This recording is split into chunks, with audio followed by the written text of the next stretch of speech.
నవభారత నిర్మాణం దిశగా మోదీ సర్కార్ వచ్చే 10 ఏళ్లకు 10 సూత్రాల కార్యాచరణ ప్రణాళికను ఆవిష్కరించింది. గత 5 ఏళ్లలో దేశ ప్రగతి ప్రయాణానికి పునాదులు వేశామన్న ఆర్థిక మంత్రి గోయల్ వచ్చే 5 ఏళ్లలో $5 లక్షల కోట్ల ఆర్థిక వ్యవస్థను లక్ష్యంగా పెట్టుకున్నట్లు వివరించారు. మరో 8 ఏళ్లకు 10 లక్షల కోట్ల ఆర్థిక వ్యవస్థగా భారత్ను తీర్చిదిద్దుతామని ప్రకటించారు. విజన్ 2030ని వివరించిన ఆయన తద్వారా భారతావని ఆధునిక, సాంకేతిక, ప్రగతిశీల దేశంగా అవతరిస్తుందని పేర్కొన్నారు.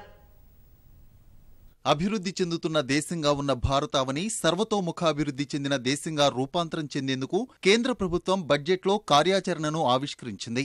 గత 5 ఏళ్లలో అనేక సమస్యలను పరిష్కరించి ఆర్థిక వ్యవస్థను గాడిలో పెట్టామన్న ఆర్థిక మంత్రి గోయల్ వాటి ఫలాలను దేశ నలుమూలలకు అందేలా కృషి చేస్తున్నామన్నారు. ఇందుకోసం 10 విజన్ డైమెన్షన్స్ ను వివరించారు. మొదటిగా దేశంలో జీవన ప్రమాణాలు పెంచి అత్యంత నివాసయోగ్యంగా మార్చేందుకు భౌతిక, సామాజిక పరంగా మౌలిక వసతులు కల్పిస్తామన్నారు. డిజిటల్ ఇండియాను సాకారం చేసి యువ నాయకత్వంతో పాలనా ప్రక్రియ అంతటినీ డిజిటలీకరిస్తామని చెప్పారు. భవిష్యత్తులో పెద్ద ఎత్తున ఎలక్ట్రిక్ వాహనాలు, సంప్రదాయేతర ఇంధన వనరులను అభివృద్ధి చేసి కాలుష్యరహిత భారతావనిని ఆవిష్కరిస్తామన్నారు.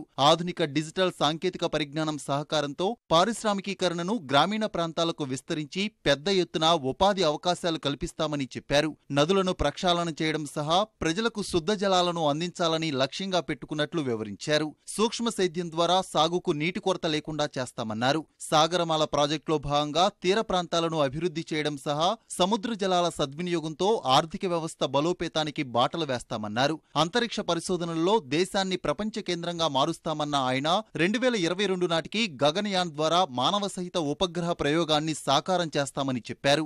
ఆహారోత్పత్తిలో దేశాన్ని స్వయం సమృద్ధంగా తీర్చిదిద్దుతామన్న గోయల్ ప్రకృతి సాగును ప్రోత్సహించడం సహా ప్రపంచ ఆహార కొరతను తీరుస్తామని ఉద్ఘాటించారు. ఆయుష్మాన్ భారత్ పథకం ద్వారా ఆరోగ్య భారతావని లక్ష్యాన్ని చేరుకోవడంతో పాటు మహిళలకు సమాన హక్కులు, భద్రతా పరంగా వారి సమస్యలకు పరిష్కారాలు చూపుతామని చెప్పారు. బాధ్యతాయుతమైన అధికార యంత్రాంగం ద్వారా కనిష్ట ప్రభుత్వం గరిష్ట పాలనగా మారుస్తామని చెప్పారు. Our India of 2030 will have a proactive and responsible bureaucracy which will be viewed as friendly to the people. With this comprehensive 10-dimensional vision, we will create an India where poverty, malnutrition, littering and illiteracy would be a matter of the past. India would be a modern, technology-driven, high-growth, equitable and transparent society. ఈ 10 కార్యోన్ముఖ లక్ష్యాలు ప్రగతి ప్రయాణంలో తమ ప్రభుత్వానికి నిరంతరం స్ఫూర్తినిస్తాయని పీయూష్ గోయల్ పేర్కొన్నారు.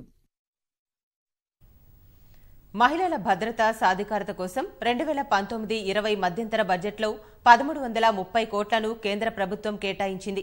ఈ కేటాయింపులు గత ఏడాది కంటే 174 కోట్లు ఎక్కువని కేంద్ర ఆర్థిక మంత్రి పీయూష్ గోయల్ వెల్లడించారు. 8 కోట్ల కుటుంబాలకు ఉచిత గ్యాస్ కనెక్షన్లు ఇచ్చేందుకు తలపెట్టిన ఉజ్వల యోజనలో ఇప్పటికే 6 కోట్లు ఇచ్చినట్లు గోయల్ తెలిపారు. మిగిలిన 2 కోట్ల వంట గ్యాస్ కనెక్షన్లను వచ్చే ఆర్థిక సంవత్సరంలో ఇవ్వనున్నట్లు చెప్పారు. ప్రధానమంత్రి ముద్రా యోజన ద్వారా రుణాలు పొందిన వారిలో 70% మంది మహిళలేనని స్పష్టం చేశారు. ప్రధానమంత్రి మాతృవందన యోజన కింద గర్భిణులకు ప్రసూతి సెలవులు 26 వారాలకు పెంచామన్న గోయల్ ఆర్థిక సాయం కూడా చేస్తున్నట్లు వివరించారు.